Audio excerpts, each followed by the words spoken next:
₱5,000,000. Nakakalat ang mga ito sa ibabaw ng kama ni Diego na parang mga basurang papel. Pero ang bawat tumpok ay maayos na nakasalansan. Ito ang bumungad kay Diego pagkabukas na pagkabukas niya ng pinto ng kanyang kwarto. Isang tanawing nagpatigil sa kanyang paghinga at nagpasiklab ng apoy sa kanyang dibdib. Sa gitna ng dagat ng pera ay nakaupo si Marina, ang kanyang kasambahay, naabala sa pagbibilang at pagsusulat sa isang lumang notebook. Pagod na pagod si Diego, galing sa sunod-sunod na meeting para iligtas ang kumpanyang iniwan ng kanyang ama, at ang tanging gusto niya ay katahimikan. Pero heto, sa loob mismo ng kanyang santuwaryo, nakikita niya ang patunay ng kanyang pinakamatinding kinatatakutan na walang sino man sa mundong ito ang mapagkakatiwalaan at lahat ay may presyo. Dahan-dahang isinara ni Diego ang pinto. Ang tunog ng lock ay parang putok ng baril sa tahimik na kwarto. Napapitlag si Marina. Halos malaglag ang hawak niyang lapis nang makita niya ang kanyang amo na nakatayo sa may pintuan. Ang mukha ay kasing dilim ng bagyo. "Sir Diego!" Nanginginig ang boses ni Marina. Agad siyang tumayo, pero nanatiling nakababa ang kanyang tingin. "Andito na po pala kayo." Hindi sumagot si Diego. Humakbang siya palapit. Bawat yabag ng kanyang sapatos sa sahig ay mabigat. Puno ng galit na pilit niyang pinipigil. "Ilang buwan ka na dito, Marina?" Malamig na tanong ni Diego. "Po? Mag-6 na buwan po, sir." "6 na buwan," ulit ni Diego, at bigla niyang hinablot ang braso ng dalaga. "6 na buwan kitang pinakain, pinasweldo ng tama, at tinrato ng maayos. At ganito ang isusukli mo sa akin?" Nanlaki ang mga mata ni Marina. Ang takot sa kanyang mukha ay totoo, o sadyang napakagaling lang niyang umarte. "Sir, nasasaktan po ako." "Magnanakaw!" sigaw ni Diego. Tuluyan nang sumabog ang kanyang pagtitimpi. Binitawan niya si Marina ng padarag at itinuro ang mga pera sa kama. "Saan mo nakuha ang mga yan? Sa vault ko? Sa opisina? Akala ko ba iba ka sa kanila? Akala ko matino ka." Napahagulgol si Marina. Lumuhod siya sa sahig, hindi dahil sa pagsuko, kundi para pulutin ang notebook na nahulog niya kanina. "Hindi po, sir. Maniwala kayo. Hindi ko po ninakaw yan. Huwag mo akong lokohin. Huli ka na sa akto." Akmang kukunin na ni Diego ang kanyang cellphone para tumawag ng pulis nang biglang iabot ni Marina ang notebook sa mukha niya. "Pakibasa po, sir. Parang awa niyo na." Sigaw ni Marina. Puno ng desperasyon ang boses. Natigilan si Diego. Kinuha niya ang notebook. Hindi ito ang inaasahan niya. Sa loob ng notebook nakasulat ang napakadetalyadong listahan. Hindi lang basta halaga. Nakalista ang serial number ng bawat bundle ng pera, ang petsa kung kailan ito inilabas ng bangko base sa selyo, at ang kabuuang halaga na tugmang-tugma sa nakakalat sa kama. Napakunot ang noo ni Diego. Kung magnanakaw siya, bakit niya ire-record ng ganito kadetalyado ang ebidensya? "Kung hindi mo ninakaw to," humina ang boses ni Diego, pero nandoon pa rin ang pagdududa. "Saan galing ang 5,000,000? Dahan-dahang tumayo si Marina.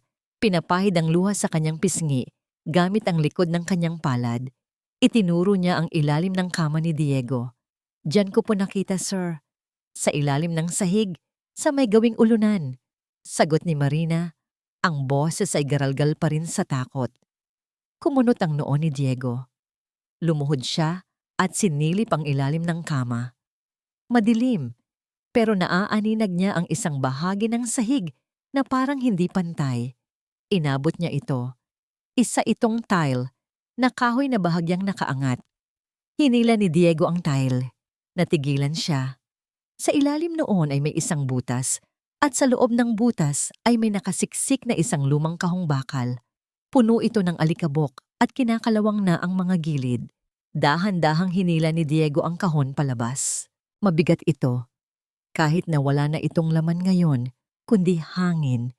Ang laman nito ay nasa ibabaw na ng kanyang kama.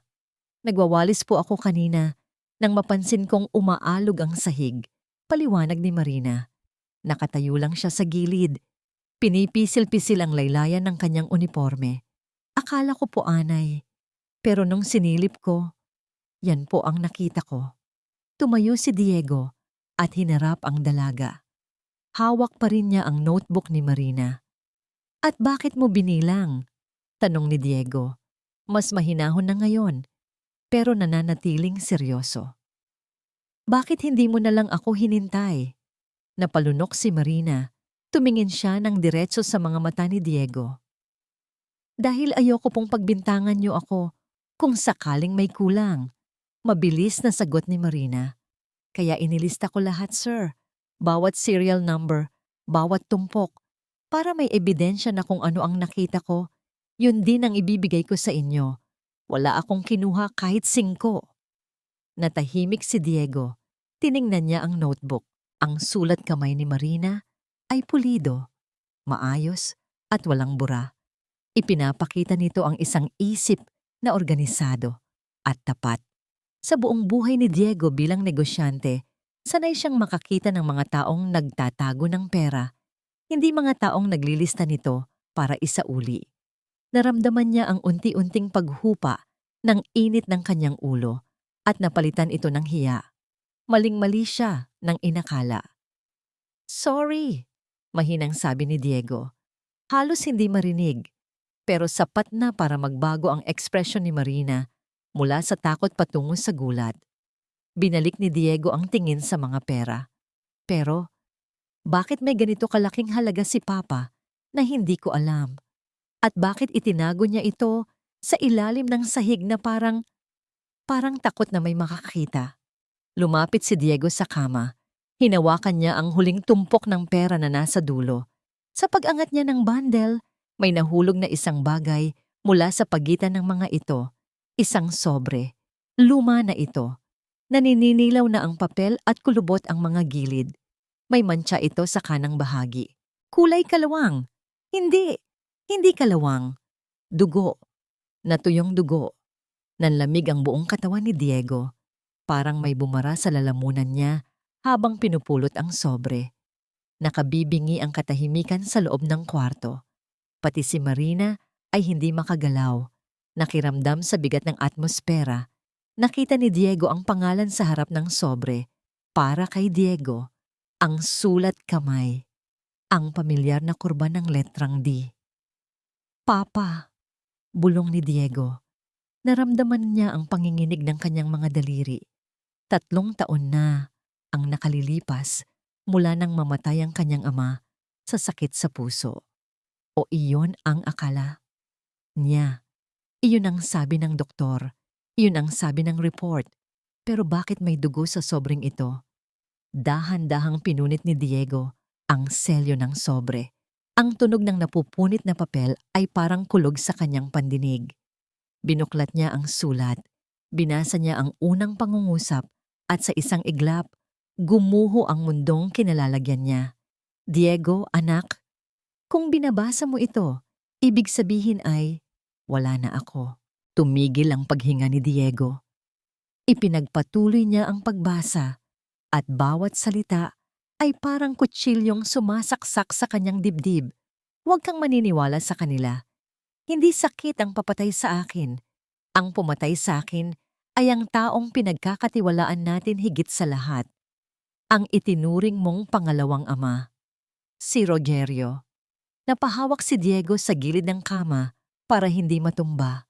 Ang tito Roger niya, ang partner ng tatay niya, ang taong dumamay sa kanya noong ilibing ang ama niya. Siya ang nagnakaw sa kumpanya at siya ang papatay sa akin. Mag-ingat ka, anak. Ikaw ang susunod.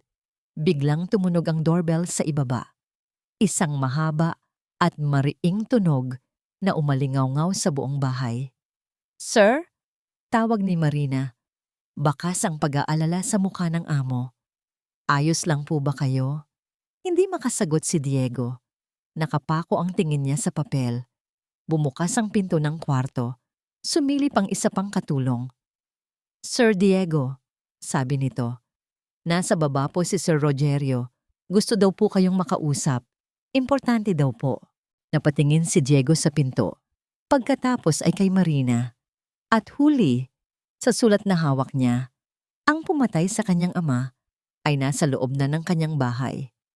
At alam ni Diego, hindi ito pumunta dito para mangamusta. Pumunta ito para hanapin ang hawak niya ngayon. Nanatiling nakatayo si Marina sa gitna ng kwarto, halos hindi humihinga. Ang tunog ng pangalan ni Sir Rogerio ay parang bombang sumabog sa loob ng silid. Nakita niyang namutla si Diego. Ang amo niyang kanina lang ay parang dragon na bumubuga ng apoy sa galit. Ngayon ay parang isang batang nawawala. Nanginginig ang kamay na hawak ang sulat. At sa unang pagkakataon, nakita ni Marina ang takot sa mga mata nito. Sir, tawag ulit ng katulong sa pinto. Papaakyatin ko na po ba? Tumingin si Diego sa katulong, pero parang wala ito sa sarili. Walang lumalabas na boses sa bibig niya. Si Marina na ang kumilos. Alam niyang kailangan niyang saluhin ang sitwasyon bago mahalata ng iba na may mali. Ate! Mabilis na sabi ni Marina. Pilit na pinatatatag ang boses. Sabihin mo kay Sir Rogerio, nagbibihis lang si Sir Diego. Bababa siya agad. Bigyan mo muna ng kape. Tumango ang katulong at isinara ang pinto. Nang mawala ang ibang tao, parang pinutol ang pisi na humahawak kay Diego. Nang hina ang kanyang mga tuhod at napaupo siya sa gilid ng kama sa tabi ng nagkalat na pera. Imposible. Bulong ni Diego. Nakatulala siya sa sulat. Si Tito Roger, siya ang nagpalaki sa akin nung nawala si Papa. Siya ang nagturo sa akin magpatakbo ng kumpanya. Lumapit si Marina. Hindi niya alam kung tama bang lumapit ang isang katulong sa amo niya sa ganitong oras, pero nangingibabaw ang awa sa puso niya. Nakita niya ang isang luhang pumatak mula sa mata ni Diego at bumagsak sa papel na hawak nito. Kumuha si Marina ng baso ng tubig mula sa mesa at inabot ito kay Diego. Sir, uminom po muna kayo. Malumanay na utos ni Marina. Tinanggap ito ni Diego nang nanginginig ang kamay. Pagkatapos uminom, huminga siya ng malalim pero hindi pa rin maalis ang pait sa kanyang mukha. Salamat, mahinang sabi ni Diego. Tinitigan niya ulit ang sulat. Parang gusto niyang sunugin ito sa pamamagitan ng kanyang tingin. Sabi ni Papa dito, matagal na daw akong niloloko ni Rogerio. Gumagawa daw siya ng mga ghost projects, Project Bluebird, Oplan Delta. Natigilan si Marina. Ang mga salitang yon ay parang kuryenteng dumaloy sa kanyang utak. Sir? Tawag ni Marina. Project Bluebird po? Nag-angat ng tingin si Diego, kunot ang noo. Bakit? May alam ka ba? Napalunok si Marina. Alam niyang delikado ang sasabihin niya, pero kailangan niyang magsalita. Noong isang linggo po, habang naglilinis ako sa library niyo, nandoon po si Sir Rogerio. May kausap siya sa cellphone. Kwento ni Marina. Malinaw na malinaw pa sa alaala niya ang bawat detalye. Narinig ko po siyang sumigaw. Ang sabi niya, ilipat niyo na ang 5 million mula sa Project Bluebird papunta sa account ko sa Cayman. Ngayon na.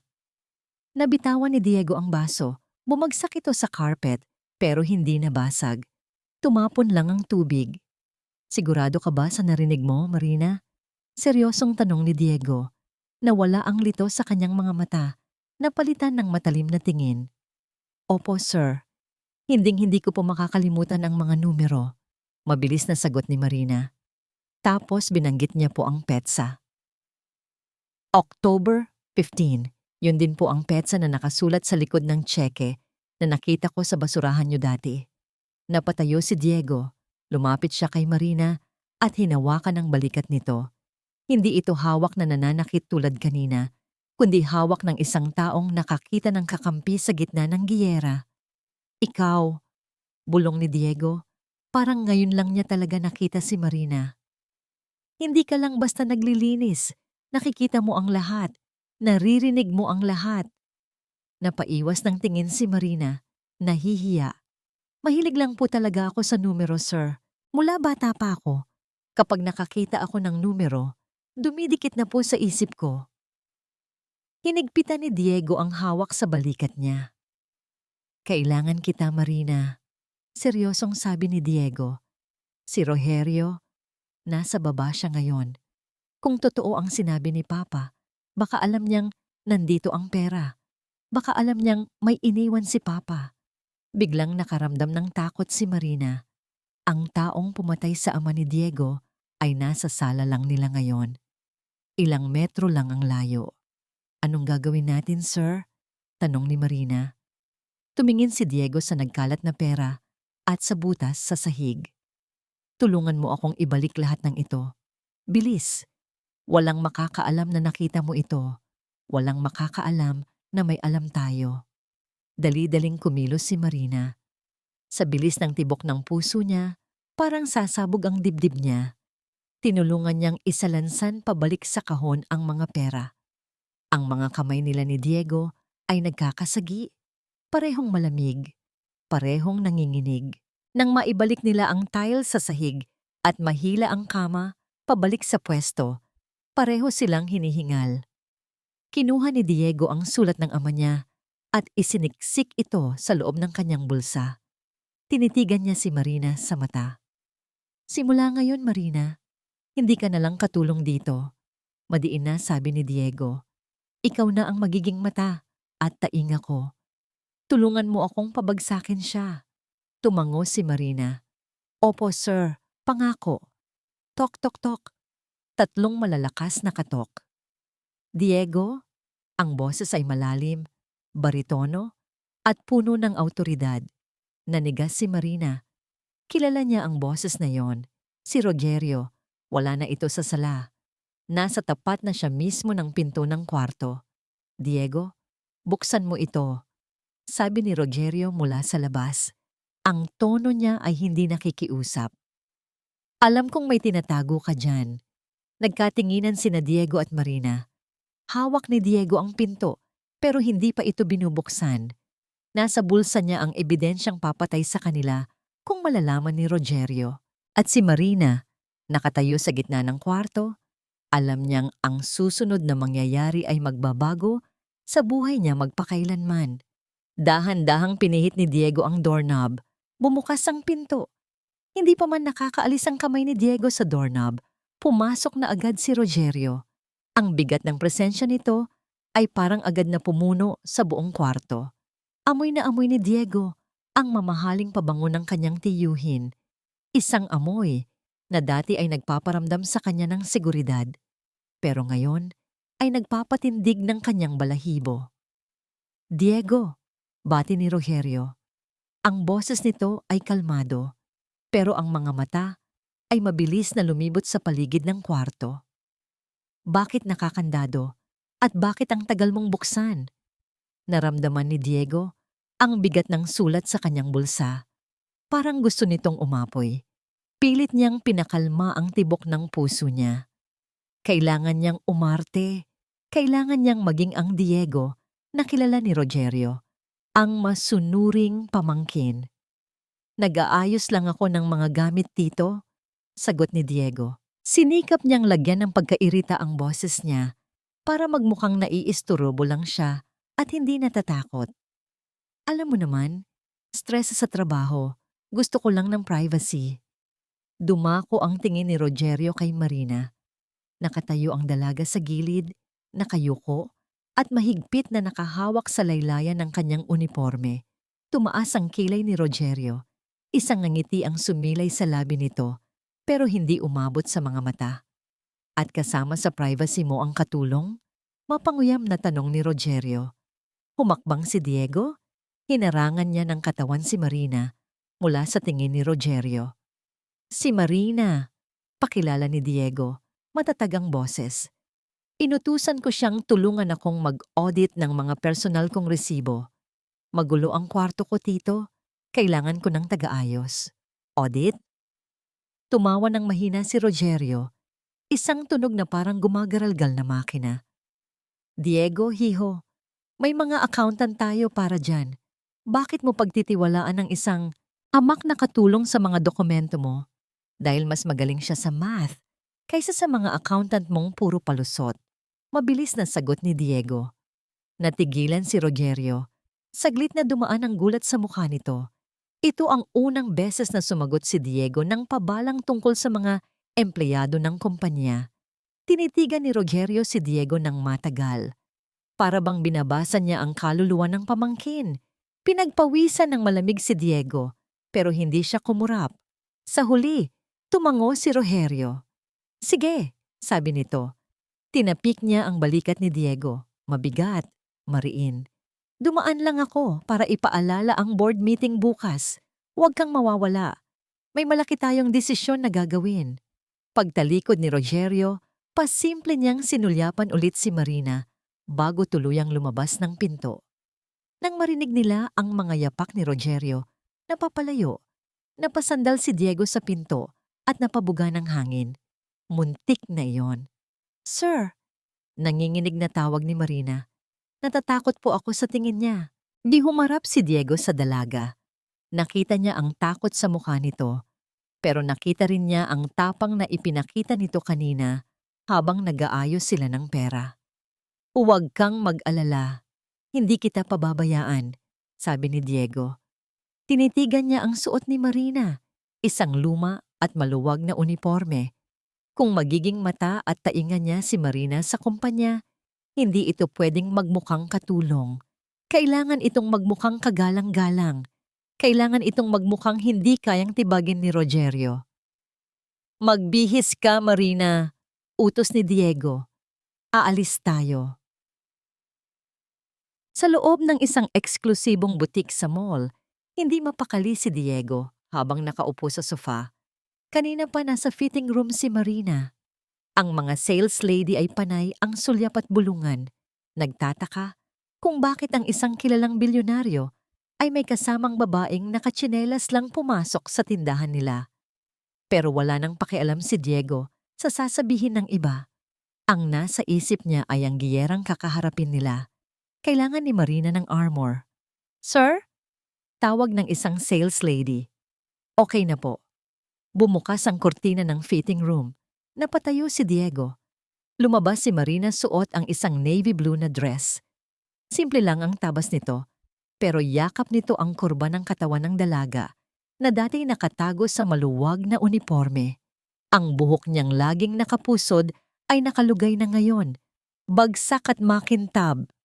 Napatahimik ang buong butik. Sa sandaling iyon, nakalimutan ni Diego ang pera, ang sulat, at si Rogerio. Ang nakikita lang niya ay si Marina. Hindi na ito ang katulong na naglilinis ng kanyang kwarto. Mukha itong isang reyna na handang mamuno. Napayuko si Marina. Namumula ang pisngi. Sa Sir Diego, masyado po yatang mahal ito. At parang hindi po bagay sa akin. Lumapit si Diego. Sa unang pagkakataon, hindi bilang amo sa katulong, kundi bilang isang lalaki sa isang babae. Bagay sa'yo. Mahinang sabi ni Diego. Naramdaman niya ang kakaibang tibok sa kanyang dibdib. Isang emosyon na matagal na niyang kinalimutan. Hindi lang yan damit, Marina. Yan ang gagamitin mo para respetuhin kanila. Para hindi kanila tapakan. Nag-angat ng tingin si Marina. Nagtama ang kanilang mga mata sa salamin. Nakita ni Diego ang pagkamangha sa mukha ng dalaga at may kung anong kuryente ang dumaloy sa pagitan nila. Salamat po, sir, bulong ni Marina.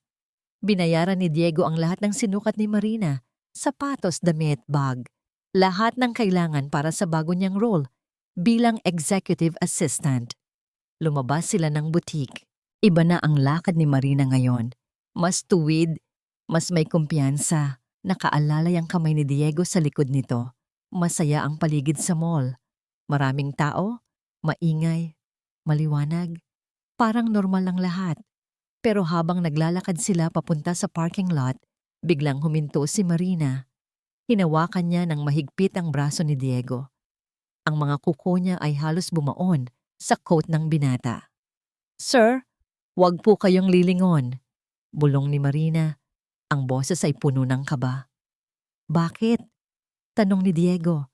Akmang titingin sa likod. May sumusunod po sa atin. Mabilis na sabi ni Marina. Yung lalaking nakaitim na sombrero. Nakita ko siya sa refleksyon ng salamin sa butik kanina. At ngayon, nasa likod pa rin natin siya. Nanigas si Diego. Nagsimula na ang laro ni Rogerio. Nakahihilo ang liwanag ng malalaking chandelier sa grand ballroom ng kumpanya. Pakiramdam ni Marina, isa siyang basahan na napadpad sa gitna ng palasyo. Kahit suot niya ang mamahaling asul na bestida na binili ni Diego, hindi niya maalis ang kaba sa kanyang dibdib. Bawat taong madaanan nila ay amoy mayaman, puno ng alahas, at kung makatingin sa kanya ay parang sinusuri ang kanyang buong pagkatao. Napahawak ng mahigpit si Marina sa braso ni Diego.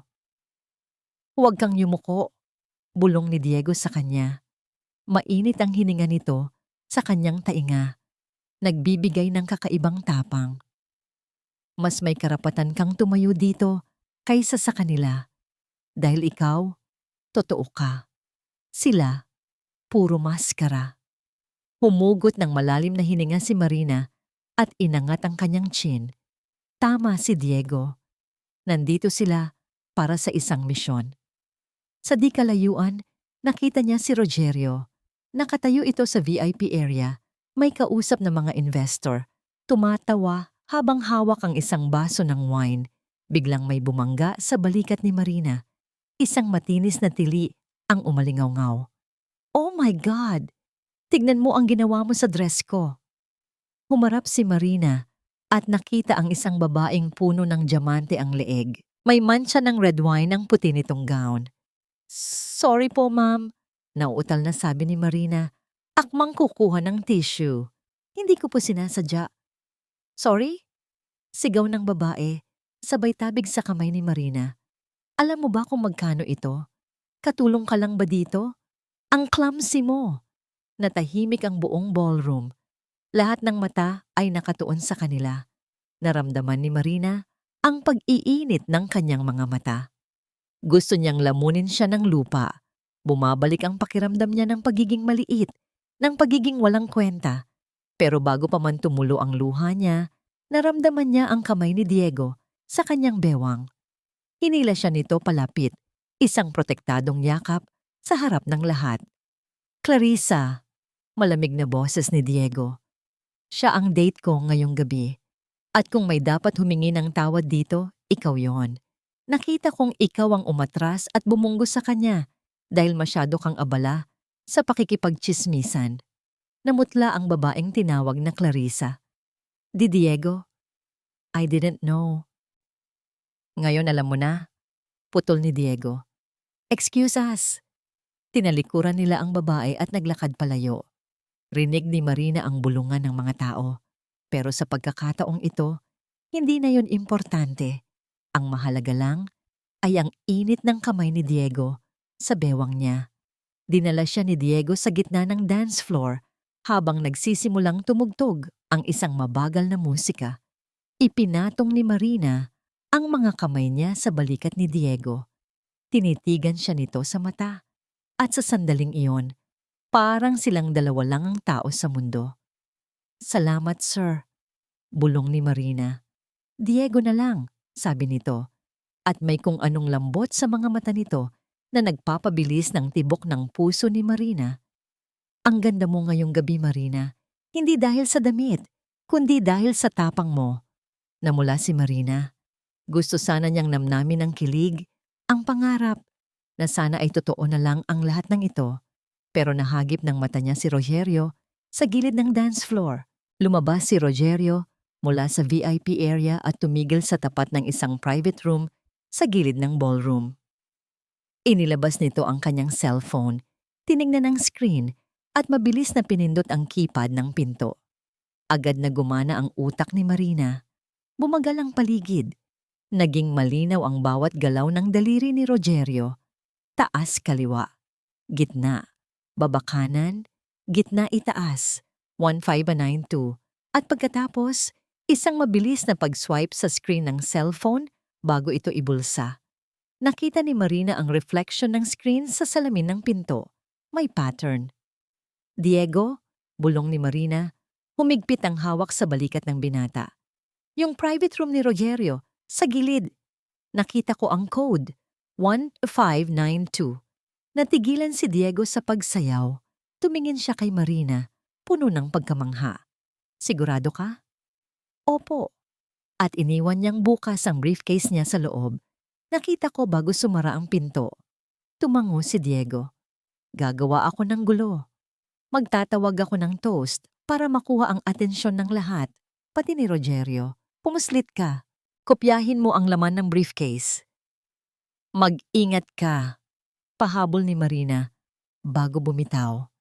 Habang naglalakad si Diego papunta sa stage at kumukuha ng mikropono, mabilis na naglaho si Marina sa dilim ng pasilyo. Pumunta siya sa tapat ng private room. Nanginginig ang kanyang mga daliri habang inaabot ang keypad na 592. Click! Bumukas ang pinto. Pumasok agad si Marina at dahan-dahang isinara ang pinto. Madilim sa loob. Tanging ang liwanag mula sa bintana ang nagbibigay ng ilaw. Nasa ibabaw ng mesa ang briefcase ni Rogerio. Dali-daling lumapit si Marina. Binuksan niya ito. Puro dokumento. Kinuha niya ang kanyang cellphone at sinimulang litratuhan ang bawat pahina. Ang mga numero, ang mga pangalan ng kumpanya sa ibang bansa, ang mga pirma, lahat ng ebidensya ng pagnanakaw. Mabilis. Kailangan niyang maging mabilis. Sa huling pahina, may nakita siyang isang folder na may tatak na Confidential Cleanup. Binuksan niya ito. Nanlaki ang mata ni Marina sa nakita niyang litrato. Litrato ito ng isang lumang kotse na nayupi sa isang bangin. Ang kotse ng mga magulang niya. Bago pa siya makahinga, narinig niya ang tunog ng doorknob. May pipihit ng pinto mula sa labas. Wala siyang mapagtataguan. Ang tanging harang lang ay ang mesa. Dahan-dahang bumukas ang pinto at ang anino ng isang lalaki ay humaba sa sahig ng opisina. Bumukas ang pinto ng private room. Nasa kabilang dulo ng hallway si Diego, pero parang huminto ang pagtibok ng puso niya. Nakita niya si Rogerio na nakatayo sa may pintuan ng kwarto. Hawak ang doorknob. Akmang papasok na. Alam ni Diego na nasa loob si Marina. Kapag nahuli ito ni Rogerio, tapos na ang lahat. Kailangan niyang gumawa ng paraan. Ngayon na. Tito Roger, sigaw ni Diego. Nilingon siya ng matanda. Bakas ang iritasyon sa mukha nito. Tumakbo si Diego palapit. Sadyang pinagpaggewang-gewang ang lakad na parang lasing. Hawak niya ang isang baso ng wine na halos maubos na. Tito! Sigaw ulit ni Diego, sabay akbay ng mahigpit kay Rogerio.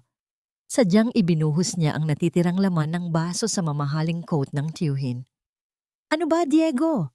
Bulyaw ni Rogerio, tinulak ang pamangkin palayo. Lasing ka na ba? Sorry, Tito. Sorry.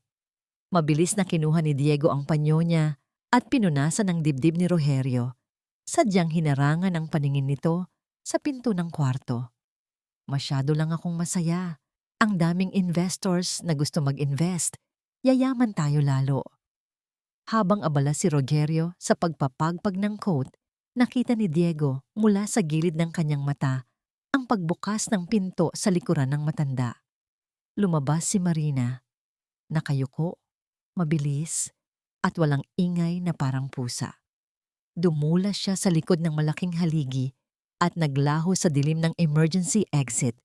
Nakahinga ng maluwag si Diego. Tama na yan. Inis na sabi ni Rogerio. Umuwi ka na, Diego. Pinapahiya mo ang sarili mo. Opo, Tito.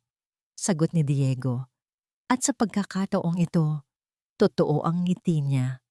Uuwi na po ako.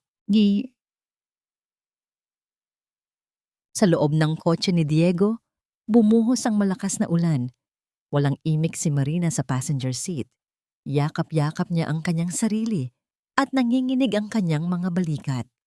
Akala ni Diego ay dahil lang ito sa takot na mahuli sila. Pinaandar niya ang sasakyan palayo sa hotel. Ligtas na tayo, Marina, sabi ni Diego. Pilit na pinasasaya ang boses. Nakuha mo ba? Ang galing mo kanina. Sa'yo ko lang ipagkakatiwala ang buhay ko. Hindi sumagot si Marina. Sa halip dahan-dahan niyang inilabas ang kanyang cellphone. Ipinatong niya ito sa dashboard. Nakabukas ang gallery ng photos. Tignan mo, Diego! Garalgal ang boses ni Marina. Sumulyap si Diego habang nagmamaneho. Nakita niya ang mga litrato ng bank accounts, mga pirma, mga transaction records. Sapat na ito para ipakulong si Rogerio habang buhay. Ang galing, sabi ni Diego. Tapos na ang maliligayang araw niya. Ilipat mo sa dulo, utos ni Marina. Ang boses niya ay matigas, walang emosyon. Sinunod ito ni Diego nang huminto sila sa red light. Ang huling litrato ay isang lumang report.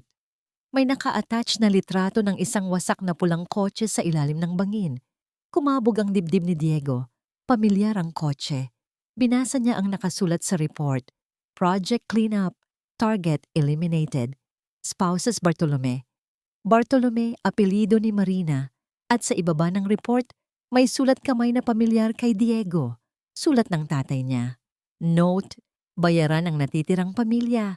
Siguraduhing makatapos ng pag-aaral ang anak nilang babae. Ito lang ang kaya kong gawin para makabawi. Nanlamig si Diego. Ang perang nakita ni Marina sa ilalim ng kama. Ang perang binibilang nito, nang gabing mahuli niya ito, hindi yun basta ipon. Iyon ay blood money. Alam ng tatay mo. Basag na boses ni Marina. Tumulo ang luha mula sa kanyang mga mata. Alam ng tatay mo na pinapatay ni Rogerio ang mga magulang ko. At anong ginawa niya? Nagtago lang siya ng pera sa ilalim ng kama? Marina, hindi. Nauutal na, sabi ni Diego. Hindi ko alam to. Siguro tinakot din siya ni Rogerio. Siguro ano? Sigaw ni Marina. Humarap siya kay Diego. Puno ng puot ang mga mata. Kaya pala ang dali-dali para sa inyong kupkupin ako. Kaya pala ang bait-bait ng tatay mo nung nabubuhay pa siya. Dahil sa guilt? Dahil konsensya lang ako na binabayaran niya? Hindi totoo yan, Marina. Mahalaga ka sa akin. Huwag mo akong hawakan. Tinabig ni Marina ang kamay ni Diego. Pare-pareho lang kayo. Mayayaman na kayang bayaran ng buhay ng mga mahihirap. Ang akala ko iba ka. Marina, pakinggan mo ako. Itigil mo ang sasakyan. Nasa gitna tayo ng highway, umuulan. Sabi ng itigil mo o tatalon ako. Binuksan ni Marina ang pinto ng kotse kahit umaandar pa sila. Napilitang magpreno nang mabilis si Diego. Agad na lumabas si Marina. Sinalubong siya ng malakas na ulan. Basang-basa agad ang magandang damit na binili ni Diego. Ang makeup niya ay humulas na kasama ng kanyang mga luha. Marina, sigaw ni Diego. Bumaba ng sasakyan para habulin siya. Tumakbo si Marina palayo. Palayo sa kotse, palayo kay Diego, palayo sa katotohanang dumurog sa puso niya. Wala siyang nakikita dahil sa luha at ulan. Gusto lang niyang makalayo. Biglang may humintong itim na van sa harap ni Marina. Bumukas ang sliding door. Bago pa makasigaw si Marina, hinila siya ng dalawang lalaking nakamaskara papasok sa loob. Marina! Sigaw ni Diego. Tumakbo siya ng mabilis, pero huli na. Isinara ang pinto ng van, humarayurot ito palayo. Iniiwan si Diego na nakaluhod sa gitna ng kalsada, sumisigaw sa ilalim ng walang tigil na ulan. Nawala na ang tanging babaeng naniwala sa kanya. At kasalanan niya ito, madilim, at amoy semento at lumang sako. Ito ang unang naramdaman ni Marina pagkamulat ng kanyang mga mata. Masakit ang kanyang ulo, parang binibiyak. Sinubukan niyang gumalaw, pero mahigpit na nakatali ang kanyang mga kamay at paa sa isang silyang bakal. Nasa loob siya ng isang abandonadong bodega. Ang tanging liwanag ay galing sa isang kakarampot na bumbilya sa itaas na pasulyap-sulyap, tila mapupundi na. Gising ka na pala, Marina. Napapitlag si Marina. Ang boses na yon. Hindi siya pwedeng magkamali. Mula sa dilim, lumabas si Rogerio. Hindi na siya ang kagalang-galang na tito na nakita niya sa mga litrato. Ang suot nitong mamahaling coat ay malinis na malinis, pero ang ngiti sa labi nito ay parang sa demonyo. "Hayop ka!" sigaw ni Marina. Puno ng galit ang boses niya, nanginginig sa puot. "Ikaw ang pumatay sa mga magulang ko." Tumawa lang si Rogerio ng mahina. Lumapit ito at hinawakan ang baba ni Marina ng madiin. "Aksidente lang ang nangyari sa kanila, Hija," malamig na sabi ni Rogerio. "Nasa maling lugar sila. Sa maling oras. Masyado kasing matigas ang ulo ng tatay ni Diego. Kung pumayag lang sana siyang ibenta ang kumpanya noon pa, ay di sana. Buhay pa silang lahat." Dumura si Marina sa mukha ni Rogerio. Natigilan ang matanda. Dahan-dahan itong pinunasan ng pisngi gamit ang panyo. Pagkatapos ay isang malakas na sampal ang dumapo sa mukha ni Marina. Nalasahan ni Marina ang dugo sa kanyang labi. Umugong ang tainga niya. "Matapang ka," sabi ni Rogerio. Inaayos ang kanyang kwelyo. "Pero tignan natin kung hanggang saan ang tapang mo." Naglabas si Rogerio ng isang tablet. Kinalikot niya ito saglit at iniharap sa mukha ni Marina. Nanlaki ang mga mata ni Marina. Para siyang binuhusan ng malamig na tubig. Sa screen, nakita niya ang isang hospital bed. Nakahiga doon ang kanyang ina, si Nanay Lita. Mahimbing itong natutulog. May nakakabit na oxygen mask. Pero hindi iyon ang nakapagpatigil sa puso ni Marina. Sa gilid ng kama ng kanyang ina, may nakatayong isang lalaki. Nakasuot ito ng uniforme ng nurse, pero ang mukha ay natatakpan ng surgical mask. Hawak nito ang isang hiringgilya, puno ng isang likidong walang kulay. Ang kamay ng lalaki ay nakapatong sa IV line ng kanyang ina, handang iturok ang laman ng hiringgilya anumang oras. "Kilala mo ba siya, Marina?" tanong ni Rogerio. Ang boses ay parang lason na gumagapang sa pandinig niya. "Siya ang mag-aalaga sa nanay mo. Isang maling galaw mo lang. Isang maling sagot. Isang click lang sa cellphone ko at bibigyan na niya ng pampatulog ang nanay mo. Isang tulog na hindi na niya gigisingan." Nawala ang lahat ng tapang ni Marina. Napalitan ito ng purong, nagyayelong takot. "Wag po. Parang awa niyo na. Wag ang nanay ko." Pagmamakaawa ni Marina, bumuhos ang luha sa kanyang mga mata. "Gagawin ko po ang lahat. Wag niyo lang siyang sasaktan." Isang ngiti ng tagumpay ang sumilay sa labi ni Rogerio. Iyon ang mga salitang gusto niyang marinig. "Mabuti. Nagkakaintindihan tayo," sabi ni Rogerio. Itinago niya ang tablet. Lumuhod siya sa harap ni Marina para magpantay ang kanilang mga mukha. "Simple lang ang gusto ko," bulong ni Rogerio. "Babalik ka kay Diego. Sasabihin mong nagselos ka lang na nagsisisi ka na mahal mo siya. At kapag nakuha mo na ulit ang tiwala niya, gagawin mo siyang abala. Ilalayo mo siya sa kumpanya. Ipapainom mo siya ng pampatulog sa gabi ng board meeting para hindi siya makapunta. At kapag nangyari yon, tuluyan ko nang makukuha ang buong kumpanya." Tumingin si Marina sa mga mata ni Rogerio. Nakita niya ang kasamaan dito. Isang kadilimang walang katapusan. Alam niyang kapag pumayag siya, itatraidor niya ang nag-iisang taong nagtiwala sa kanya.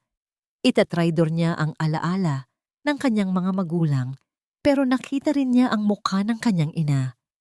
Ang inang nag-aruga sa kanya, nagpalaki sa kanya ng mag-isa. Wala siyang pagpipilian. "Oo po," nanginginig na sagot ni Marina. Gagawin ko po." "Good girl," sabi ni Rogerio. Tumayo ito at pinagpaga ng kanyang pantalon. "At para siguradong susunod ka." May kinuha si Rogerio sa bulsa nito. Isang maliit na bagay na kumikinang sa ilalim ng ilaw. Isang butones. "Isuot mo to," utos ni Rogerio. "Isa yang recording device at GPS tracker. Palagi akong nakikinig. Palagi kong alam kung nasaan ka. Isang maling salita lang, Marina. At paalam na sa nanay mo." Kinalagan ng mga tauhan ni Rogerio ang tali ni Marina. Inilagay ng matanda ang butones sa kwelyo ng bestida ni Marina. Ang lamig ng metal sa balat niya ay parang marka ng isang demonyo. "Umalis ka na," sabi ni Rogerio, "at umarte ka na. Parang walang nangyari. Ipakikita mo kay Diego kung gaano ka kadesperadang bumalik sa kanya." Dahan-dahang tumayo si Marina. Bawat buto sa kanyang katawan ay masakit. Bawat hibla ng kanyang pagkatao ay gustong sumigaw. Pero pinigilan niya. Naglakad siya palabas ng bodega, pabalik sa madilim na gabi. Sa bawat hakbang, nararamdaman niya ang bigat ng kasalanan na papasanin niya. Isa na siyang kasangkapan ng kasamaan at ang puso ni Diego ang kailangan niyang sirain para iligtas ang buhay ng kanyang ina. Hindi na umalis si Diego sa sala. Ilang oras siyang nakaupo sa dilim, hawak ang cellphone, tinatawagan ng lahat ng posibleng makatulong, mga ospital, mga police station, mga kaibigan. Ngunit walang nakakita kay Marina. Ang bawat patak ng ulan sa bintana ay parang martilyong pumupukpok sa kanyang dibdib, paulit-ulit na ipinapaalala ang kanyang pagkakamali. Bakit niya ito hinayaang tumakbo? Bakit hindi niya ito hinabol ng mas mabilis? Napasabunot si Diego sa kanyang buhok. Ang takot na nararamdaman niya ay higit pa sa takot na mawalan ng pera o kumpanya. Ito ay takot na mawalan ng kaluluwa. At sa gitna ng kanyang desperasyon, bigla siyang nakarinig ng mahinang katok sa pinto. Napatingin siya. Imposible. Baka guni-guni lang. Pero umulit ang katok. Mas malakas ngayon. Dali-daling tumakbo si Diego papunta sa pinto. Pagbukas niya, halos manlambot ang kanyang mga tuhod. Si Marina, nakatayo sa ilalim ng ulan, basang-basa, nanginginig sa ginaw. May maliit na sugat sa gilid ng labi at ang mga mata ay namumugto sa kaiiyak. "Marina!" sigaw ni Diego. Agad niyang hinila ang dalaga papasok at niyakap ng mahigpit. Naramdaman niya ang panlalamig ng katawan nito. Naramdaman niya ang panginginig. "Saan ka galing? Anong nangyari sa'yo? Pinag-alala mo ako." Sunod-sunod na tanong ni Diego habang hinahaplos ang buhok nito. "Umuwi lang po ako sa amin, sir."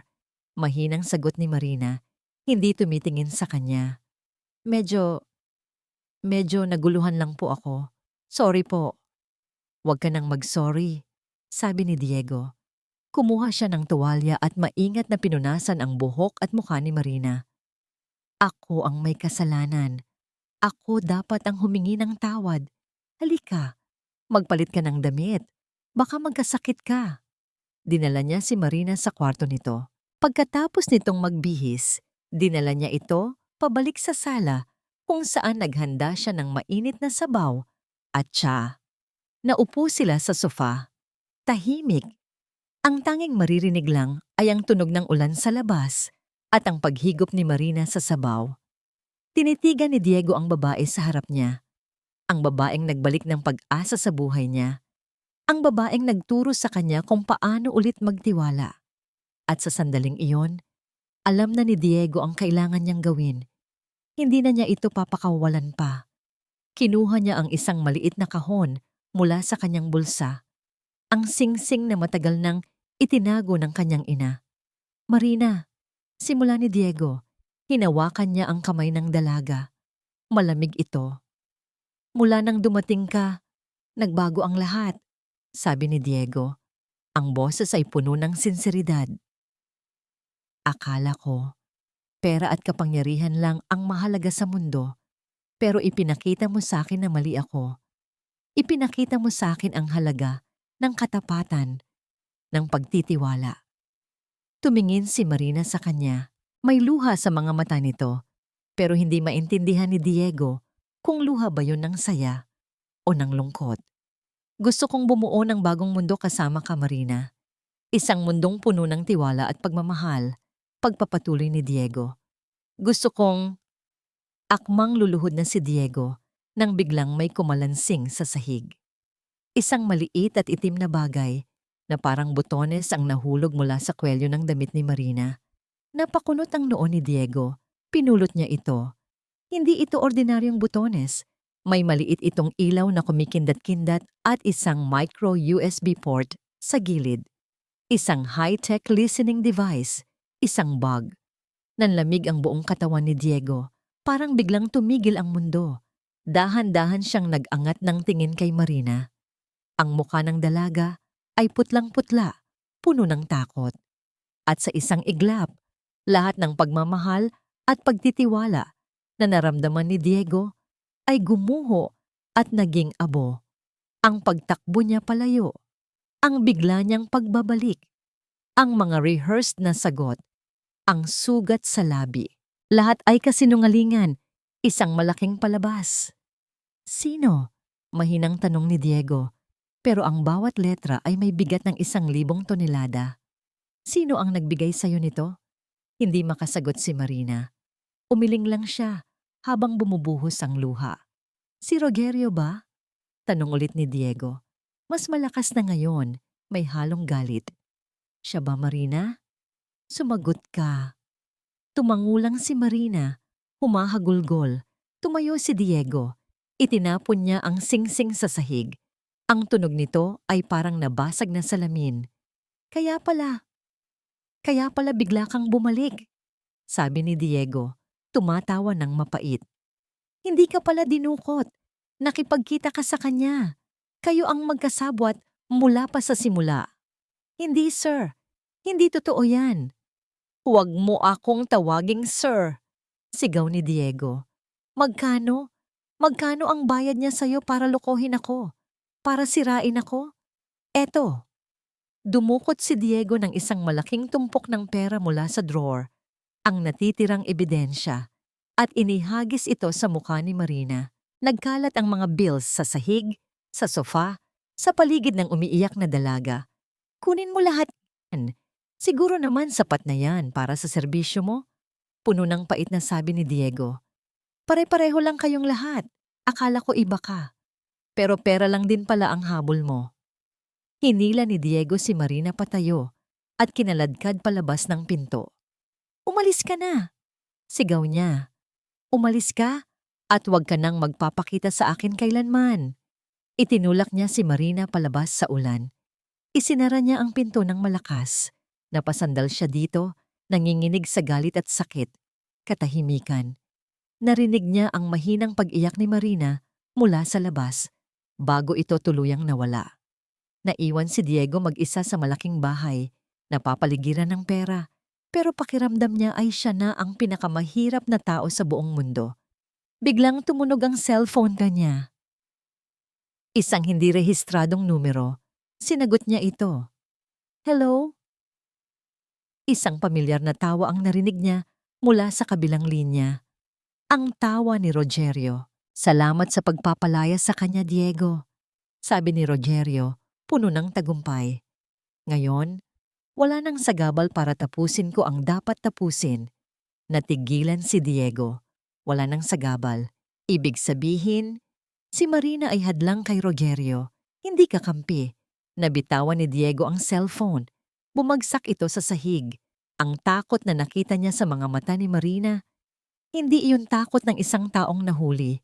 Iyon ay takot ng isang taong walang pagpipilian. Napatingin si Diego sa pinto.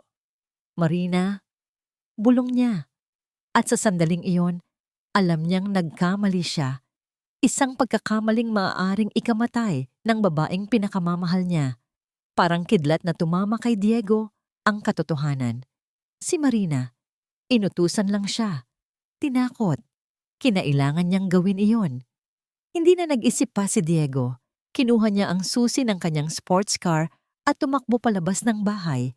Hindi alintana ang malakas pa ring buhos ng ulan. Kailangan niyang mahanap si Marina bago siya makuha ulit ni Rogerio.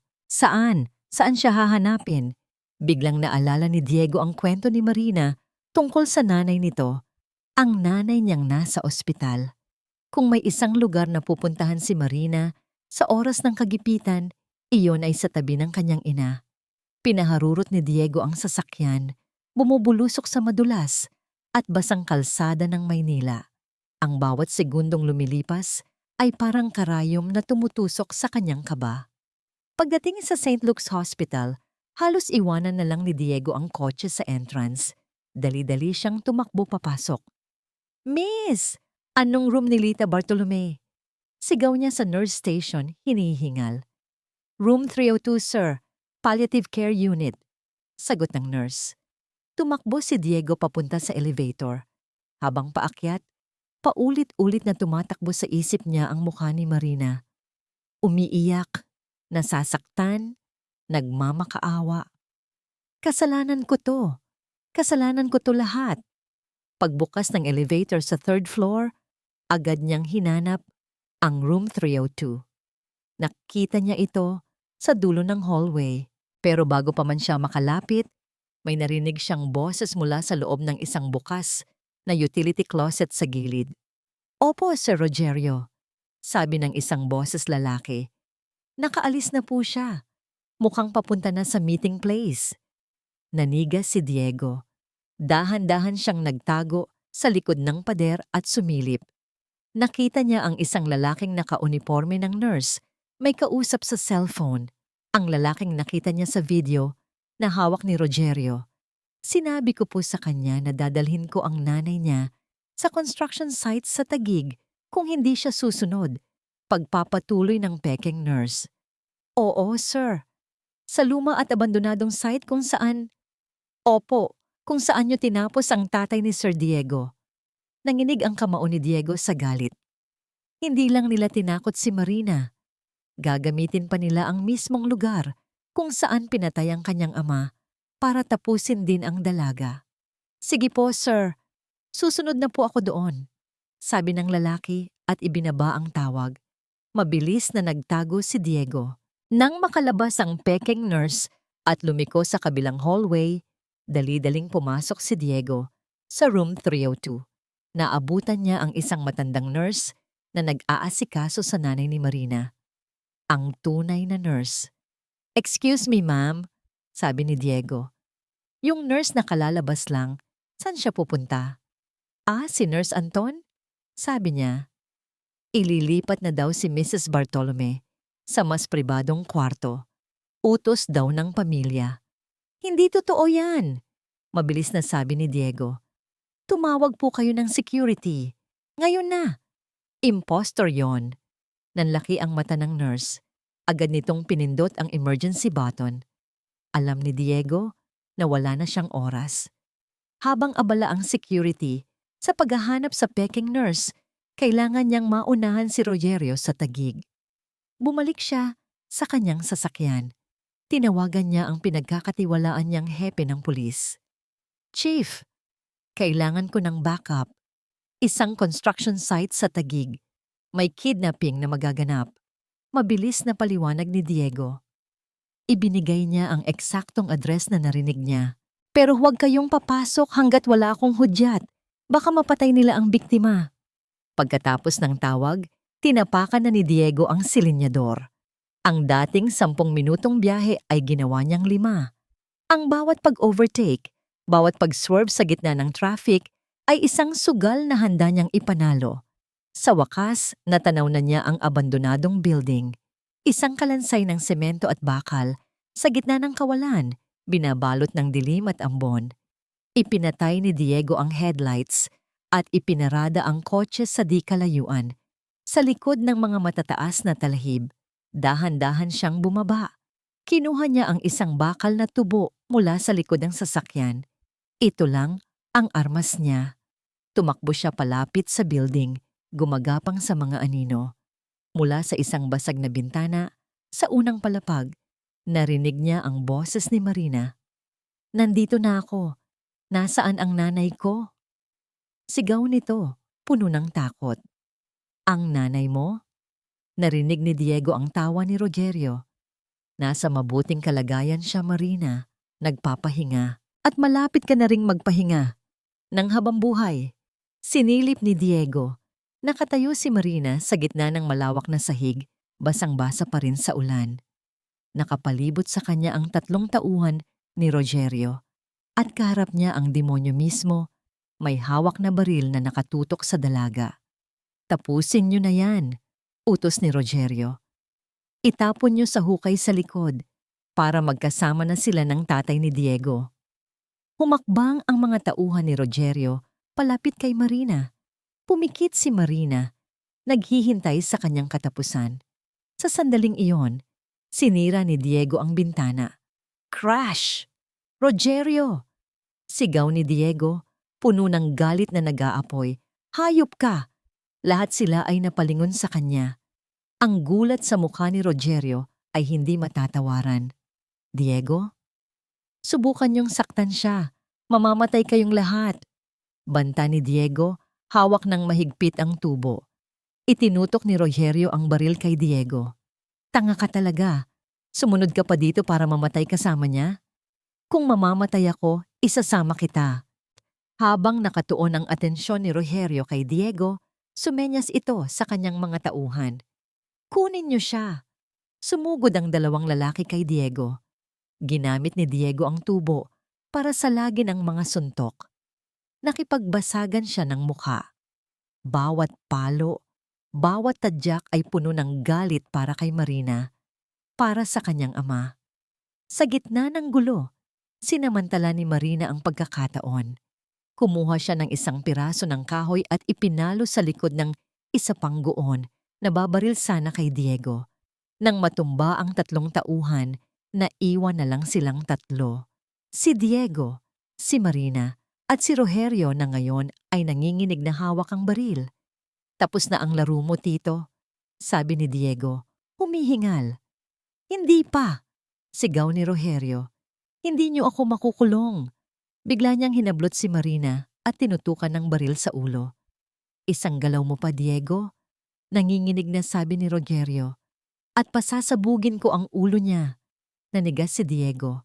Nasa bingit ng kamatayan si Marina at isang maling desisyon niya lang. Mawawala ito sa kanya magpakailanman. Biglang umalingaw-ngaw ang isang malakas na putok ng baril sa loob ng abandonadong gusali. Ang tunog ay sinundan ng nakabibinging katahimikan. Sa isang iglap, parang bumagal ang lahat para kay Marina. Ang putok ng baril ay umalingaw-ngaw sa kanyang tainga. Naramdaman niya ang paghina ng pagkakahawak ni Rogerio sa kanyang leeg. Isang mainit na likido ang tumalsik sa kanyang pisngi. Akala niya, dugo niya iyon. Napapikit siya, naghihintay sa sakit. Pero wala siyang naramdamang sakit. Ang naramdaman niya ay ang bigat ng katawan ni Rogerio na bumagsak sa sahig. Dahan-dahan niyang iminulat ang kanyang mga mata. Nakita niya si Diego, nakatayo sa harap niya. Nanginginig. May hawak na baril. Hindi. Hindi si Diego ang may hawak ng baril. Ang baril ay nasa kamay ng isa sa mga tauhan ni Rogerio na nakahandusay sa sahig. Kinuha ito ni Diego. Diego! Bulong ni Marina. Napatingin si Diego sa kanya, hindi sa kanya. Sa likod niya, may sugat ng bala sa balikat ni Diego. Dumadaloy ang dugo, binabasa ang kanyang damit. Diego! Tili ni Marina. Bago pa man siya makalapit, biglang bumangon si Rogerio. Sugatan ito sa binti, pero puno pa rin ng galit ang mga mata. Sinunggaban nito ang isang bakal na tubo sa sahig at akmang ipapalo kay Diego na hindi pa nakakabawi. Diego, ingat! Pero mas mabilis si Marina. Hindi niya alam kung saan niya nakuha ang lakas.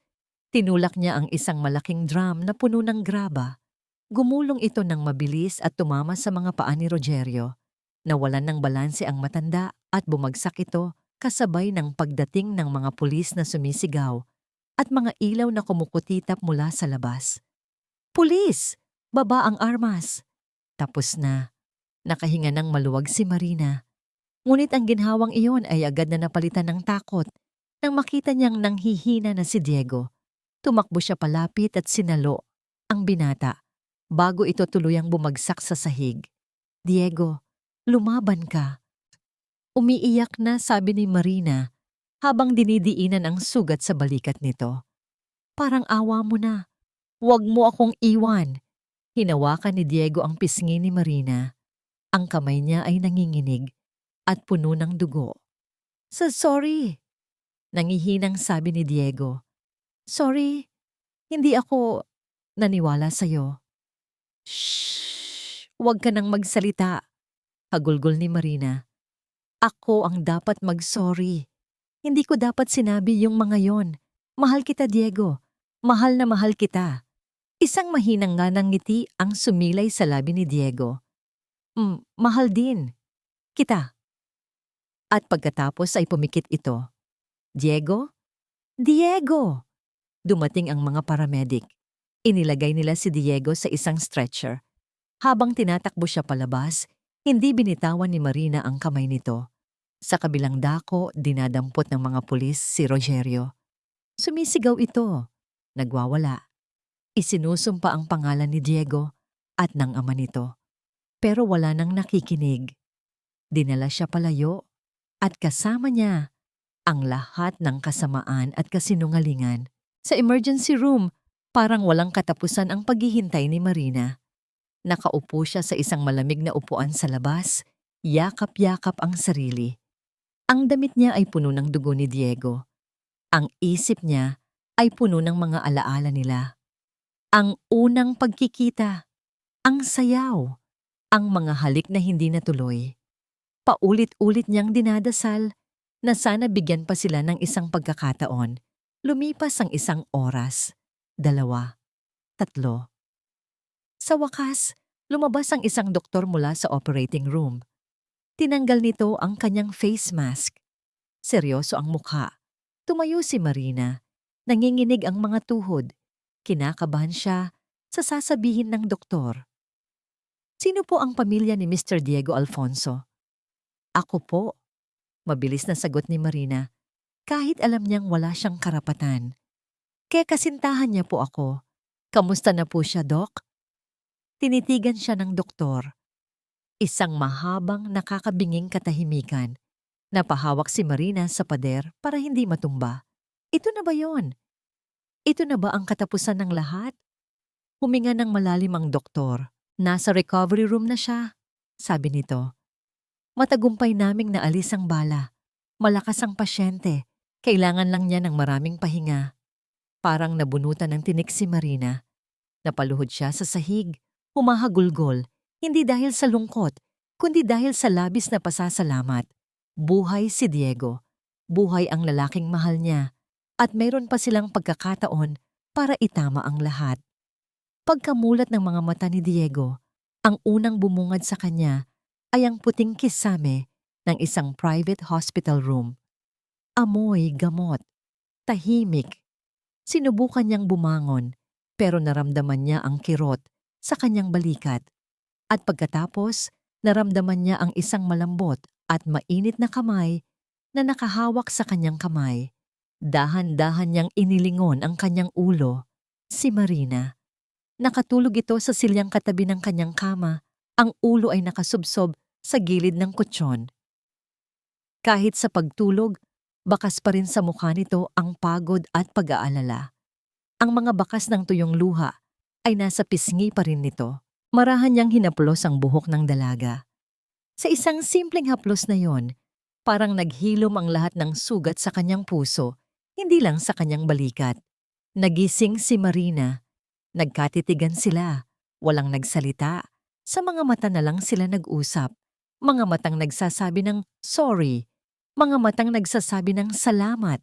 At higit sa lahat, mga matang nagsasabi ng mahal kita. Si Marina ang unang bumasag sa katahimikan. Kumusta na ang pakiramdam mo? Tanong nito. Ang boses ay malambing. Ngayon, sagot ni Diego. At hinigpitan niya ang hawak sa kamay ni Marina. Ngayong nakita na kita, buo na ulit ako. Tumulo ang luha sa mata ni Marina. Pero ngayon, luha na ito ng saya. Lumipas ang ilang linggo. Tuluyan nang bumagsak si Rogerio.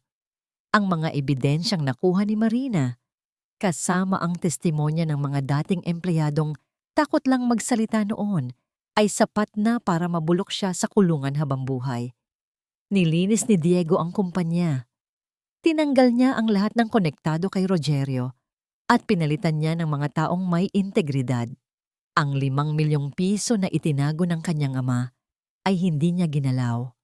Sa tulong ni Marina, ginamit nila ito para magtayo ng isang foundation. Ang Bartolome Foundation, ipinangalan sa mga magulang ni Marina. Nagbibigay ito ng scholarship sa mga mahihirap ngunit matatalinong estudyante. Isang paraan para ituloy ang gustong gawin ng kanyang ama sa tamang paraan. Isang gabi, dinala ni Diego si Marina sa lugar kung saan nagsimula ang lahat. Ang kwarto niya. Pero ngayon, wala nang mga nakakalat na pera sa kama.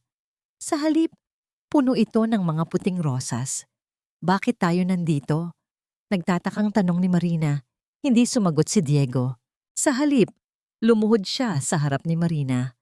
Muli niyang inilabas ang maliit na kahon na nahulog niya noon. Marina Bartolome. Simula ni Diego. Nanginginig ang boses sa emosyon. Dito sa kwartong ito, akala ko magnanakaw ka. Pero ang totoo, ikaw pala ang magnanakaw. Ninakaw mo ang puso ko. Napangiti si Marina habang tumutulo ang luha. Dito rin sa kwartong ito, nawasak ang tiwala ko. Pero ipinakita mo sa akin na ang tunay na pagtitiwala ay hindi basta ibinibigay, kundi pinapatunayan. Pagpapatuloy ni Diego, pinatunayan mo sa akin na sa mundong puno ng kasinungalingan, mayroon pa ring katotohanan. At ang katotohanan ko ay ikaw. Binuksan niya ang kahon. Sa loob nito ay ang singsing. Will you marry me, Marina? Hayaan mo akong bayaran ang lahat ng kasalanan ng nakaraan sa pamamagitan ng isang kinabukasang puno ng pagmamahal. Hayaan mo akong maging asawa mo. Hindi na kailangan pang magsalita ni Marina. Tumango siya ng paulit-ulit habang humahagulgol sa saya. Yes! Yes, Diego! Yes! Isinuot ni Diego ang singsing sa daliri ni Marina. Sakto. Parang ginawa para lang sa kanya. Tumayo si Diego at hinalikan si Marina. Isang halik na matagal nilang inantay. Isang halik na naghilom sa lahat ng sakit. Nagpuno sa lahat ng pagkukulang at nagselyo sa isang pangakong panghabambuhay. Ang kanilang kasal ay simple lang. Dinaluhan lang ng mga malalapit na kaibigan at ng nanay ni Marina na ngayon ay malakas na. Nakatayo sila sa harap ng altar. Si Diego ay nakatingin sa larawan ng kanyang ama na nasa gilid. Nagawa na namin pa. Napanalo na namin ang laban. Pagkatapos, tumingin siya sa kanyang asawa, kay Marina. Ang kanyang katulong, ang kanyang tagapagligtas, ang kanyang reyna. Hawak ang kamay nito. Alam ni Diego na hindi na mahalaga ang pera o ang kumpanya. Ang tunay na kayamanan ay ang babaeng nasa tabi niya. Ang babaeng nagturo sa kanya na ang tunay na halaga ng isang tao ay hindi nasusukat sa laman ng kanyang bulsa, kundi sa kalinisan ng kanyang konsensya at sa kakayahan niyang magmahal ng walang hinihintay na kapalit. Magkahawak kamay silang humarap sa bagong kabanata ng kanilang buhay, isang bagong simula.